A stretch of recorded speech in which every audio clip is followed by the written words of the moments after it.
केंद्रीय अर्थमंत्री निर्मला सीतारमण यांनी आज अर्थसंकल्प सादर केलेला आहे. या अर्थसंकल्पामधून देशासाठी काही महत्त्वाच्या घोषणा करण्यात आलेल्या आहे. शिवाय महाराष्ट्र आणि पुणे मुंबई सारख्या शहरांना काय मिळालंय याबाबतच आपण सरांसोबत बोलणार आहोत. प्रशांत सर आपल्यासोबत आहेत. सर, स्वागत आहे लोकमतमध्ये. आज अर्थसंकल्प सादर झालेला आहे. यामधून सर्वसामान्यांना अनेक अपेक्षा असतात. सर्वसामान्यांच्या अपेक्षा या बजेटच्या माध्यमातून पूर्ण होतील का यंदा? सर्वप्रथम आपण हे सांगायला हवं की आज जो अर्थसंकल्प सादर झालेला आहे त्याचं स्वागत करायला हवं. त्याचं कारण असं आहे की हा अर्थसंकल्प जो आहे यामध्ये कुठलेही मोठे धक्के नाहीत. म्हणजे हे साधं, सोपं, शाश्वत असणारं, स्थिर असणारं असा एक अर्थसंकल्प आहे. त्यामुळे त्याचं नक्की स्वागत करायला हवं. यात सर्वसामान्यांना काय मिळालं? सहसा सर्वसामान्य काय पाहतो आपण? कुठली एखादी गोष्ट स्वस्त किंवा महाग झाली का ते ठरतं दोन गोष्टींमध्ये. एक तर जीएसटी मुळे. जीएसटी या बजेटमध्ये किंवा कुठल्याही बजेटमध्ये बोललं जात नाही, त्यामुळे त्यात प्रश्नच नव्हता. दुसरं, इन्कम टॅक्सचे दर वाढले किंवा कमी झाले का? या बजेटमध्ये इन्कम टॅक्सचे दर जैसे थे आहेत, मागच्या वर्षी जे होते तेच आहेत. त्यामुळे तेही काही नाही झालं. मला जर तुम्ही विचारला तर वैयक्तिक मी सांगेल, बजेट बोरिंग असेल तर चांगलं असतं. आता बजेटमध्ये काय सांगितलं गेलं नेमकं? पुढल्या वर्षी या वर्षीपेक्षा 8% जास्त पैसे खर्च केले जातील. पुढल्या वर्षी या वर्षीपेक्षा जास्त पैसे भांडवली गुंतवणुकीत म्हणजे रोड, सडक, पाणी, बिजली यावरती खर्च केले जातील. पुढल्या वर्षी या वर्षीपेक्षा 10% आपली ओव्हरऑल वाढ होईल आपल्या देशाची. पुढल्या वर्षी या वर्षीपेक्षा कमी डेट घ्यायला लागेल किंवा कर्ज घ्यायला लागेल सरकारला ऍज पर्सेंटेज ऑफ जीडीपी. पुढल्या वर्षी वित्तीय तूट या वर्षीपेक्षा कमी असेल. या गोष्टी चांगल्या गोष्टी आहेत बजेट अर्थसंकल्प म्हणून आपण जेव्हा पाहतो तेव्हा. तुम्ही प्रश्न हाही विचारला, महाराष्ट्रासाठी काय? जेव्हा भारतासाठी चांगलं घडतं तेव्हा महाराष्ट्रासाठी खूप चांगलं घडतं. कारण महाराष्ट्र हा एक अग्रगण्य देश आहे, राईट? फक्त लोकसंख्या वगैरे सेकंड म्हणून नव्हे तर आर्थिक दृष्ट्या आणि त्यासोबतच औद्योगिक दृष्ट्या. आता विचार करूयात नेमक्या काय बाबी त्यात घोषणा केल्या, 4-5 काय महत्वाच्या गोष्टी वाटल्या. प्रथमदर्शी जेव्हा पाहिलं, एमएसएमई म्हणजे लघुमध्यम उद्योजकांकडे चांगलं लक्ष देण्यात आलेलं आहे. कारण असे 1 कोटीपेक्षा जास्त लघुमध्यम उद्योजक हे महाराष्ट्रात आहेत आपल्याकडं. त्यांच्याकडं काम करणारी लोक 4-5 कोटीपेक्षा जास्त असतील महाराष्ट्रातली, राईट? ही सगळी जी लोक आहेत आपल्याकडं किमान 2-3 कोटी तरी असतील. प्रत्येक ठिकाणी 2-4 जरी ऑन अन ऍव्हरेज पकडले आपण तरी.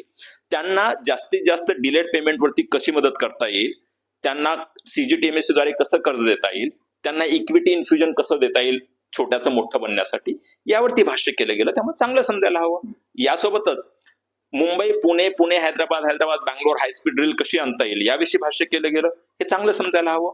हे करत असताना त्यांनी घोषणा ह्या सुद्धा केल्या की टेक्सटाईल, टुरिझम आणि हेल्थकेअर हे जे सेक्टर रोजगार निर्मिती करतात त्यांना सपोर्ट देतायत ते. त्याचा फायदा महाराष्ट्रातल्या इंडस्ट्रीला नक्की होणार आहे.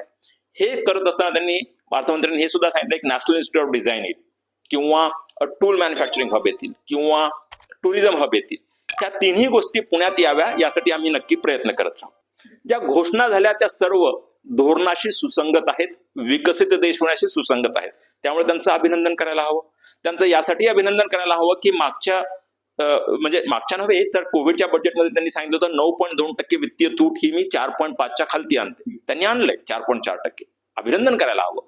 मात्र आता ज्या घोषणा झाल्यात त्याही त्याचप्रमाणे इम्प्लिमेंट व्हाव्यात, अंमलबजावणी व्हावी यासाठी माझी नक्की विनंती असेल की त्यांनी एक डॅशबोर्ड सादर करायला हवा आणि दर महिन्याला आज 1 फेब्रुवारीला सांगितलेल्या घोषणांचं 1 मार्चला काय झालं, 1 एप्रिलला काय झालं, 1 जूनला काय झालं, अशी जर माहिती मिळत गेली तर आपल्या सर्वांना ट्रॅक ठेवता येईल. नाहीतर दरवर्षी आपण एकदाच जर भेटलो हे बोलण्यासाठी तर वर्षभरामध्ये आपण विसरून जाऊ की घोषणा काय होते झालं काय म्हणून. ते जास्तीत जास्त व्हावं हीच विनंती असेल आणि त्याची अंमलबजावणी नीट व्हावी ही विनंती करत करत आपण त्यांना शुभेच्छा देऊ पूर्ण आपल्या सरकारला की ती अंमलबजावणी होईल. तुम्ही थोड्या वेळापूर्वी पत्रकार परिषद घेतली. त्या पत्रकार परिषदेत तुम्ही 5 प्रमुख मुद्दे जे आहेत ते हायलाइट्स केले. या सगळ्या बजेटचं विश्लेषण 5 मुद्द्यांमध्ये तुम्ही नेमकं काय सांगाल? एक सांगेन मी की हा ग्रोथ देणारा बजेट आहे. दुसरा, हा रिस्पॉन्सिबल बजेट यासाठी आहे की वित्तीय तूट जी आहे ती कमी होतीये, कर्ज जीडीपीच्या तुलनेत कमी घ्यायला लागेल. तिसरा, या बजेटमध्ये भांडवली खर्च जो आहे रोड, सडक, बिजली, पाणी यावरती लक्ष देण्यात येतंय, ती वाढ होतीये. चौथा, या बजेटमध्ये एमएसएमई लघुमध्यम उद्योजक आहेत त्यावरती जास्त लक्ष दिलं जात आहे. आणि 5वा, हे सर्व करत असताना धोरणात्मक अपरिहार्यता जी आहे म्हणजे आपल्याकडे डेटा सेंटर असायला हवेत, त्याचा धोरणात्मक इम्पॅक्ट काय आहे हे लक्ष ठेवण्यात आलंय. तर ह्या 5 गोष्टी मला महत्वाच्या वाटल्या या बजेटमध्ये. यासोबतच मला सांगायला हवं, सॉरी, एक 6वी गोष्ट सांगायला हवी, तुम्ही 5 जरी विचारला तरी, टुरिझम, हेल्थ केअर आणि ह्या ज्या इंडस्ट्रीज आहेत, टुरिझम त्यासोबत हेल्थ केअर इंडस्ट्री आहे, या इंडस्ट्रीमध्ये टेक्सटाईल इंडस्ट्री आहे, या इंडस्ट्रीमध्ये रोजगार निर्मितीला जास्त चान्स आहे, त्याचं अलोकेशन वाढवलं, यासाठी त्यांना धन्यवाद द्यायला हवेत. सर, अगदी शेवटचा प्रश्न विचारते. या बजेटमधून सर्वसामान्यांचं बोलून झालं किंवा तुम्ही विश्लेषण करून झालं, मात्र लक्ष लागलेलं असतं ते याचकडे. खरं तर आपलं जीडीपी नाही, आपलं टॅक्सेस वरती जास्त फोकस असतो. टॅक्स वाढवला गेलेला नाहीये किंवा याच्यातून कसं सर्वसामान्यांना फायदा होणार आहे? सर्वसामान्यांना काय लागतं ना, की मागच्या वर्षी चांगला फायदा दिला गेला की टॅक्स कमी केलं गेलं, म्हणजे टॅक्स कमी द्यायला लागलं होतं, कारण 12 लाखापर्यंत सिलिंग वाढवली गेली ती. तर ती कमी नाही केली गेली यात आनंद मानायला हवा, कारण जर ती आणखी वाढवली असती तर मग काय होईल, मग सरकारकडे पैसेच नसतील तर रोड कुठून येणार आणि सडक कुठून येणार आणि पाणी कुठून येणार आपल्याकडे. त्यामुळे कुठेतरी एक स्थिरता लागते, ती स्थिरता आहे, यात नक्की सर्वसामान्यांनी तुम्ही आपण आनंद मानायला हवा. एक टोक याचं आहे की टॅक्सेस नको आहेत मला, मग दुसरं टोक त्याचं हे होतं टॅक्सेस नको आहेत की रोडही नाही, सडक नाही, बिजली नाही, पाणी नाही, काहीच नाहीये. मग ठीक आहे, असं नसतं, एक स्थिरता यायला हवी दोन्हीमध्ये. तर ती स्थिरता आहे सध्या आणि त्याचं स्वागत करायला हवं आपण. तुम्ही पुण्यासाठी काही पाठपुरावा करणार आहात असं देखील बोललेलं आहात. नेमकं या वर्षभरात तुम्ही कशासाठी पाठपुरावा करणार आहात? बऱ्याच गोष्टींसाठी, एमएसएमई साठी ज्या काही नवीन घोषणा झाल्या त्या एमएसएमई पर्यंत कशा पोहोचतील याचा पाठपुरावा केला जाईल. NID, national institute of design येईल असं सांगितलं गेलं, ती पुण्यात यावी याच्यासाठी पाठपुरावा करू. टूल मॅन्युफॅक्चरिंग हब येतील असं बोललं गेलं, त्यात पुण्यात यावं यासाठी पाठपुरावा करू.